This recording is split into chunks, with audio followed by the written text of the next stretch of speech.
Well, hello. I am back again to talk about another one of good old Bill Maher's, I don't know, rants about Christianity and faith and belief. So I just watched recently where he was with his panel of friends there, and they were talking about a book by the name. It's called Proof of Heaven. Dr. Eben Alexander. I actually read that book and I highly recommend it. It's very good. It's very interesting, and he makes some great points. And I just highly recommend the book. But so in the show here, there's a couple things that he kind of did that I think just to show that he's doesn't really know how to talk about the subject, so he'd rather just kind of blow it off. So one of the things he did is basically, number one was to discredit the source. So the first thing he pretty much discredits is, okay, he's a neurosurgeon. He just kind of threw it around like, this guy, committed his life to study. He's, Dr. Alexander actually was not a practicing Christian or anything like that. If anything, he was very hard-nosed science proof kind of guy. So he wasn't big on faith or anything like that. So here's a guy that's devoted himself to his study and academics, and he was very good at his job. He was a neurosurgeon, and he was very good at it.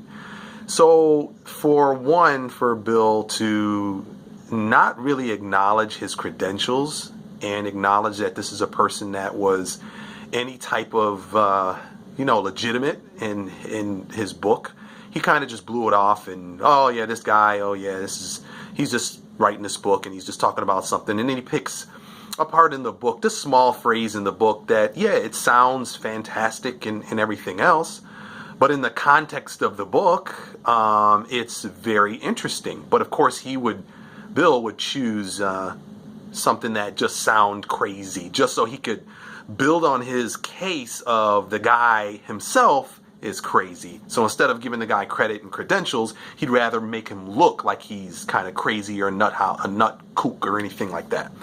So one was to discredit the guy, Dr. Alexander, and his whole book. Number one, I didn't like that. I think it was unfair, and he could have been more mature and talked about the subject in a more mature manner. And that was number one. Number two is if we're talking about science and we're talking about really committing yourself to study and learning all there is to know about who we are and our capability. The first scientist, any scientist would tell you, the first thing is they don't know everything. That's why you have science, because you prove things, you research things, you explore things, you discover things.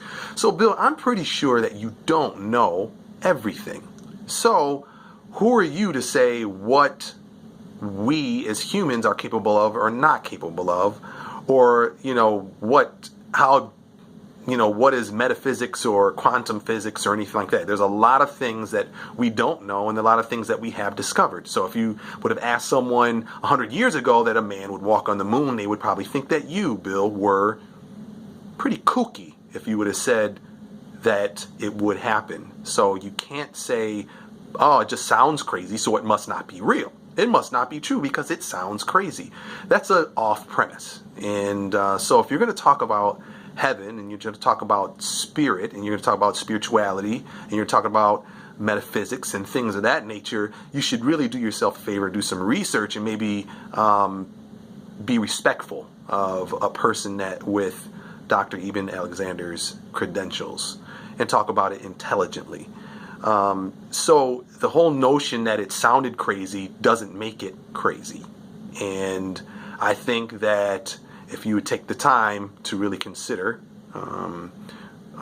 things that you don't know about, you may discover something that is quite real, that is quite interesting, in fact.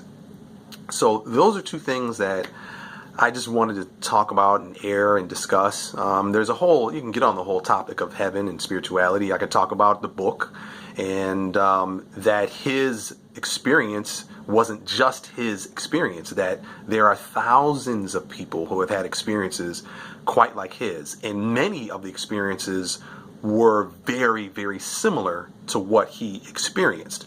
So to say, oh, his brain just shut down and he had some hallucination, well, thousands of people have had the same or very near same hallucination. Don't you think that would merit a little respect? I think so. But that is my comment on that. And if you have any comments, leave them below. All right, that's it.